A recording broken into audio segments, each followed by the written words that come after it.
మీ business ఏదైనా మీ ఊర్లో promotion చేయాలంటే అది సుమన్ టీవీతోనే సాధ్యం. ఇప్పుడే సంప్రదించండి. ఆంధ్రప్రదేశ్లో 2024 సార్వత్రిక ఎన్నికలకు అత్యంత పకడ్బందీగా ప్రశాంతంగా కొనసాగాయి. ఈ ఎన్నికల్లో ఎన్డీఏ కూటమైనటువంటి తెలుగుదేశం, జనసేన, బీజేపీకి చెందినటువంటి అభ్యర్థులు అఖండ మెజార్టీతో విజయం సాధించడం జరిగింది. మొత్తం 175 స్థానాలకు గాను 164 స్థానాల్లో విజయం సాధించడంతో అటు మూడు పార్టీల్లోని కార్యకర్తలు, నాయకుల ఆనందానికి అవధులు లేకుండా ఉన్నాయి.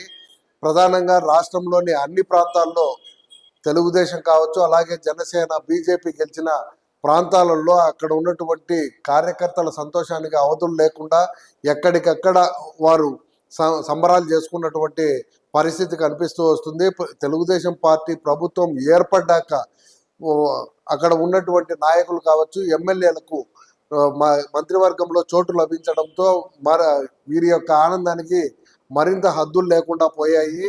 ప్రధానంగా కడప జిల్లాలో పరిస్థితి చూస్తే ఒక్కసారి రాయచోటి నియోజకవర్గానికి సంబంధించి ఇక్కడ తొలిసారిగా గెలిచినటువంటి మండిపల్లి రాంప్రసాద్ రెడ్డి తొలిసారి మంత్రివర్గంలో చోటు లభించడంతో అక్కడ ఉన్నటువంటి తెలుగుదేశం పార్టీ కార్యకర్తలకు, నాయకులకు ఎక్కడ లేని సంతోషం నెలకొంది. అలాగే మిగిలిన జిల్లాలోని అనేక ప్రాంతాల్లో గెలిచిన తెలుగుదేశం కావచ్చు, బీజేపీకి కావచ్చు, అలాగే జనసేనకు చెందినటువంటి పార్టీల నాయకులు సైతం సంబరాలు చేసుకున్నటువంటి పరిస్థితి కనిపిస్తూ వస్తుంది. తాజాగా ప్రొద్దుటూరులో బీజేపీకి సంబంధించినటువంటి నాయకుడు, అలాగే గతంలో తెలుగుదేశం పార్టీలో ఉన్నటువంటి సీఎం రమేష్ అనకాపల్లి ఎంపీగా గెలుపొందాడు.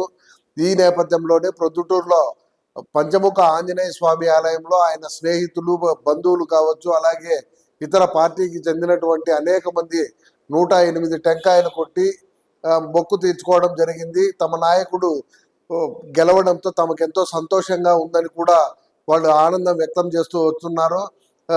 రాష్ట్రంలో తెలుగుదేశం పార్టీ ఏర్పడడం పట్ల తమకెంతో సంతోషంగా ఉందని, ప్రకృతి సైతం సహకరించి ఈ ఏడాది కావచ్చు, మిగిలిన రాబో సంవత్సరాలలో కూడా వర్షాలు బాగా కురిసి అన్నదాతలు క్షేమంగా ఉండాలని, అలాగే విద్యార్థులు కావచ్చు, మిగిలిన అన్ని రకాలైనటువంటి వర్గాలకు చెందినటువంటి ప్రజలందరూ కూడా సుభిక్షంగా ఉండాలని కూడా తాము కోరుకున్నట్లు అక్కడ మొక్కు తీర్చుకున్నటువంటి వాసులు చెప్తున్నటువంటి పరిస్థితి కనిపిస్తుంది.